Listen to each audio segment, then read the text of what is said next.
Hello everybody and welcome back to my channel. So today, this is my fourth time trying to record this video. I am doing a SFM poster tutorial.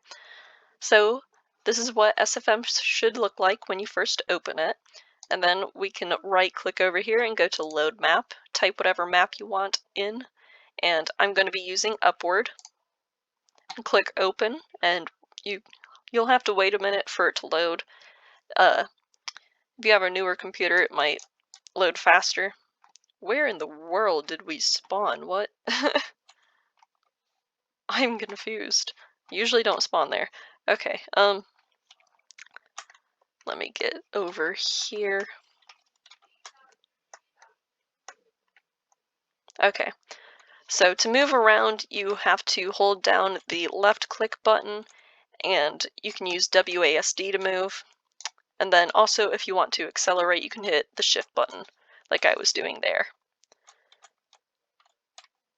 So this is the spot we're going to be using. If you want to move up with the camera, you can hit Z. If you want to move down, you can hit X. So this is where we're at right now. And so here is our camera area. We are currently using the work camera, which is used for like moving out of frame and fixing things and posing models, etc. So we're going to go down here and click change scene camera and go to new camera. So now we're in camera 1, and if we click it again, we'll be back in our work camera, and if we move away, this is where camera 1 is. So now that we have our camera set, we can go over to the animation set editor, right click, and go to create animation set for new model. And so I want to use the scout for this poster, so just type scout in. And then you can scroll down and find whatever you're looking for. He will be under TF_movies. We'll click open, and he will appear right in front of us.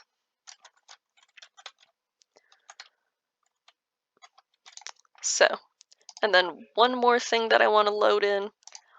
I got this from the workshop. I think they look really nice in posters. They are posable black bars. They make it look dynamic and whatnot. So, now that we have our models in, we can go ahead and start posing and whatnot. So we're going to go over here to the motion editor and click on that. And then we'll be in the work camera for now. So these are our tools for moving the models and positioning them, etc. So we're going to click on the scout and select him. Then when you click on him, you'll notice that you can now select and move his joints and whatnot. So if you want to select a joint and move it, you can hit Control and then click on whatever one you want to move. But we are just going to be moving him as a whole right now, so just click on the scout. And we're going to move him a little farther away from the camera. He was a bit too close there.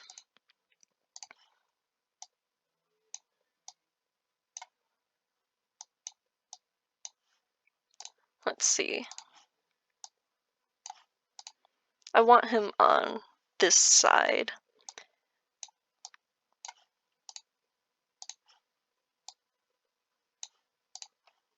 Let's just go with that for now.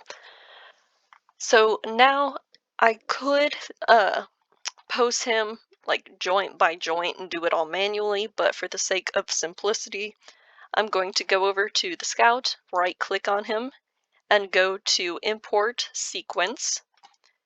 And what we're going to do is look for a pre-made pose. These are basically the animations from the game. So I'm looking for his primary. It'll be under run_primary, so it'll be the position that he's in when he's holding his scattergun. And we'll click open. And then you'll notice he doesn't have his scattergun, so to add any cosmetics or weapons, you'll right click on the model, go to add Team Fortress item, and then type whatever you're looking for.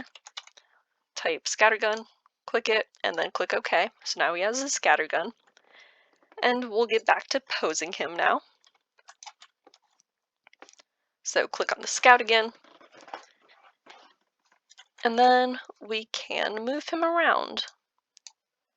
So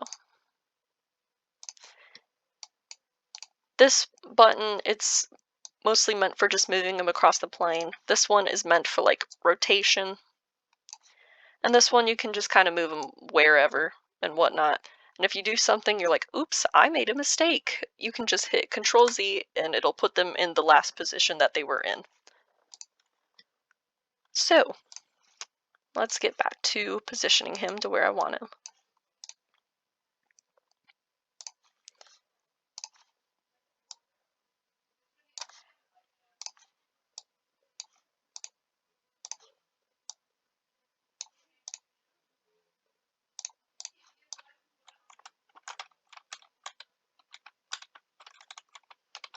Then I'm going to move the camera a little bit so I get the angle I want.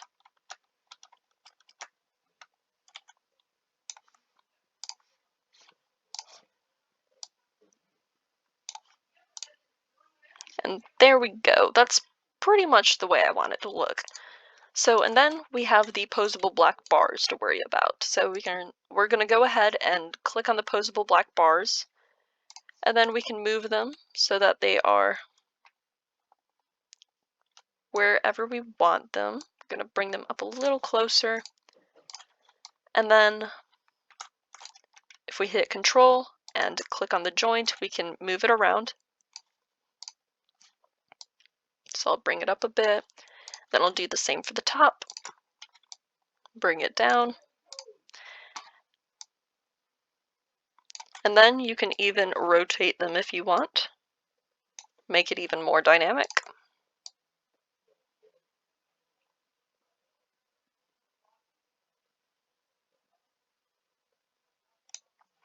And just adjust them however you want them to look.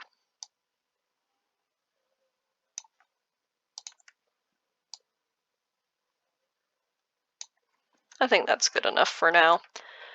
And then for the scout, you can see his face is kind of dead inside. So if you want to move his neck to look towards us, we can hit Control, then click on the joint, then go here, move his head a little bit.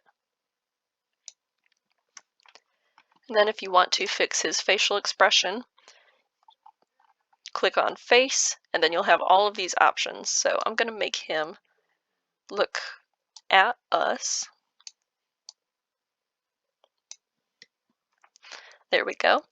And then I'm going to give him a smile. And I want his brows to be a little furrowed, so maybe add some frown to it.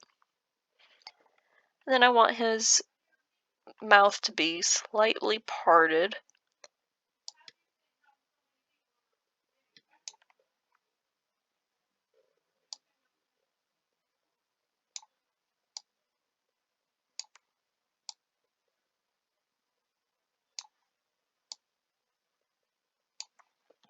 Like a little mini half smile.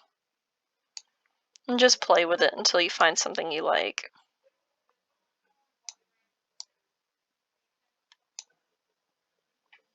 There, I think that's good enough.